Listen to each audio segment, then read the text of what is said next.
Hi viewers, welcome to Telugubadi YouTube channel. ఈరోజు మనం stock మార్కెట్లో ఎక్కువగా వినిపించేటువంటి డివిడెండ్ అంటే ఏంటో తెలుసుకుందాం.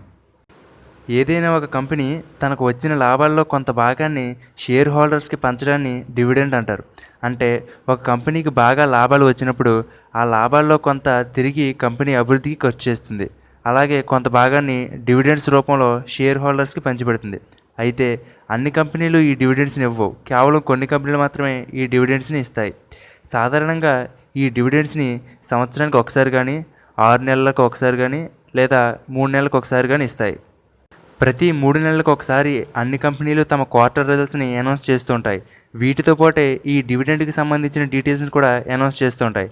అంటే ఏ రూపంలో డివిడెండ్స్ని ఇవ్వాలి, ఎంత శాతం ఈ డివిడెండ్స్ని పే చేయాలి అనే దాన్ని తెలియజేస్తూ ఉంటాయి.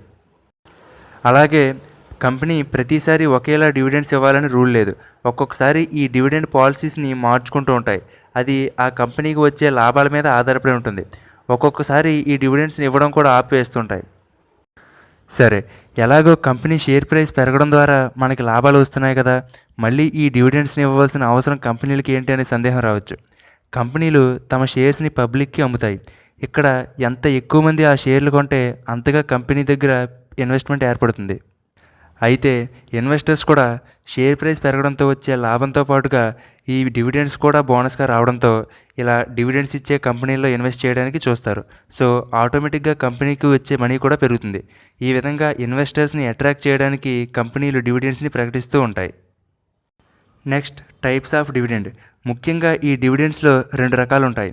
ఒకటి cash dividend, 2 stock dividend. Cash dividend అంటే మనం ముందు చెప్పుకున్నట్లుగానే కంపెనీలు తమకు వచ్చిన లాభాలను డివిడెండ్స్ రూపంలో ఇవ్వాలనుకున్నప్పుడు వాటిని క్యాష్ రూపంలో షేర్ హోల్డర్స్కి అందిస్తుంది. అయితే కంపెనీ ఈ డివిడెండ్స్ని పే చేసినప్పుడు ఆటోమేటిక్గా ఆ మనీ మన బ్రోకరేజెస్ అకౌంట్ ద్వారా మన బ్యాంక్ అకౌంట్లో క్రెడిట్ అయిపోతుంది. ఒకవేళ మీరు కావాలనుకుంటే చెక్ ద్వారా కూడా ఈ డివిడెండ్ అమౌంట్ని పొందవచ్చు. Next, stock dividend. Stock dividend అంటే కంపెనీ డివిడెండ్ని క్యాష్ రూపంలో కాకుండా స్టాక్స్ రూపంలో పే చేస్తే దాన్ని స్టాక్ డివిడెండ్ అంటారు. అంటే మనం కొనవలసిన అవసరం లేకుండానే కంపెనీ ఎడిషనల్గా కొన్ని షేర్స్ని మన అకౌంట్లో యాడ్ చేస్తుంది. ఈ విధంగా పే చేసే డివిడెండ్ని స్టాక్ డివిడెండ్ అని అంటారు. ఈ డివిడెండ్స్ ద్వారా వచ్చిన అమౌంట్కి మనం ట్యాక్స్ పే చేయవలసి ఉంటుంది. మన ఇండియన్ గవర్నమెంట్ ప్రకారం మనం ఒక సంవత్సరంలో పొందిన డివిడెండ్ అమౌంట్ 10 లక్షలు కనుక దాటితే మీరు డివిడెండ్ ద్వారా పొందిన అమౌంట్లో 10% వరకు ట్యాక్స్ పే చేయవలసి ఉంటుంది. ఒకవేళ కంపెనీ డివిడెండ్ని స్టాక్ డివిడెండ్ రూపంలో కనుక పే చేస్తే మనం వెంటనే ట్యాక్స్ పే చేయవలసిన అవసరం లేదు. ఎప్పుడైతే ఆ ఎడిషనల్గా వచ్చిన షేర్స్ని అమ్ముతామో అప్పుడు వచ్చే అమౌంట్కి ట్యాక్స్ పే చేయవలసి ఉంటుంది. ఓకే వ్యూయర్స్, మీకు ఇప్పుడు డివిడెండ్ అంటే ఏంటో ఒక ఐడియా వచ్చింది కదా. నెక్స్ట్, డివిడెండ్ ఈల్డ్ అంటే ఏంటి, అలాగే ఈ డివిడెండ్ని ఎలా క్యాలిక్యులేట్ చేస్తారు అనే దాని గురించి తర్వాత వీడియోలో తెలుసుకుందాం. మీకు ఈ వీడియో కనుక నచ్చినట్టయితే లైక్ చేయండి, అలాగే మీ ఫ్రెండ్స్తో షేర్ చేసుకోండి. స్టాక్ మార్కెట్కి సంబంధించిన మరిన్ని వీడియోలను మిస్ కాకుండా చూడాలనుకుంటే వెంటనే తెలుగుబడి యూట్యూబ్ ఛానల్కి సబ్స్క్రైబ్ అవ్వండి.